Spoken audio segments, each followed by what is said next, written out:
நானே வருவேன் நானே வருவேன் அப்படின்னு சொல்லிட்டு அடம் பிடிச்சி தான் இன்னைக்கு இங்கே வந்தேன். இல்லை நான் நேற்று ஆஷைக்கிட்ட வேணா கேட்டு பாருங்க. இன்னைக்கு ப்ரெஸ் மீட்னோன்னா நான் வர முடியாதுன்னு சொல்லிட்டேன். இல்லைங்க, நான் காலையிலே வந்து தஞ்சாவூருக்கு போகிறேன். நாளைக்கு வந்து நான் இந்த படத்தை தஞ்சாவூரில் தான் பார்க்க போகிறேன். பார்த்துட்டு அப்படியே ராஜராஜ சோழனுக்கு போய் மரியாதை செலுத்திட்டு வரலாம், அதுதான் என்னுடைய ஐடியா. அதனால் நான் வரமாட்டேன்னு சொன்னேன். அப்புறம் நானே வருவேன் அப்படின்னு சொல்லிட்டு நேற்று நைட்டு மறுபடியும் அடம் பிடிச்சி இன்னைக்கு காலையில் நான் வந்துட்டு நான் இல்லை எதுக்காக சொல்கிறேன்னா, இப்படி ஒரு பிரமாதமான மேடையை நம்ம எத்தனை படத்துக்கு பார்க்க முடியும்னு தெரியல. அது ரொம்ப ஆச்சரியமான ஒரு விஷயம்.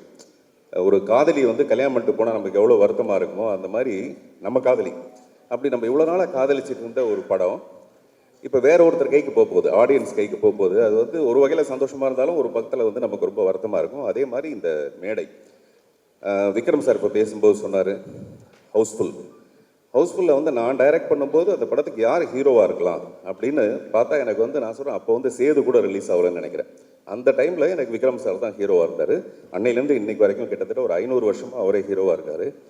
அந்த மாதிரி ஜெயம் ரவி எல்லாருக்கிட்டையுமே இங்கே இருக்கிற மேடையில் இருக்க எல்லாத்தையுமே கால் ஷீட் கேட்குற அளவுக்கு நான் ஒரு டைரக்டராகவும் ரசிக்கிற அளவுக்கு ஒரு ரசிகனாகவும் இருக்கேன். ஸோ அது ரொம்ப சந்தோஷமான விஷயம். நமது வெற்றியை நாளை சரித்திரம் சொல்லும், உலகம் சுற்ற வாலிபனோட டைட்டில் சாங் அது. நமது வெற்றியை நாளை சரித்திரம் சொல்லும். ஆனால் இன்று இந்த சரித்திர பதிவை நம்ம என்னவா கொண்டாட போகிறோம்? கிட்டத்தட்ட ஒரு 6 வாரத்துக்கு இதே ஆரவாரமாக தான் இருக்கும்னு நினைக்கிறேன்.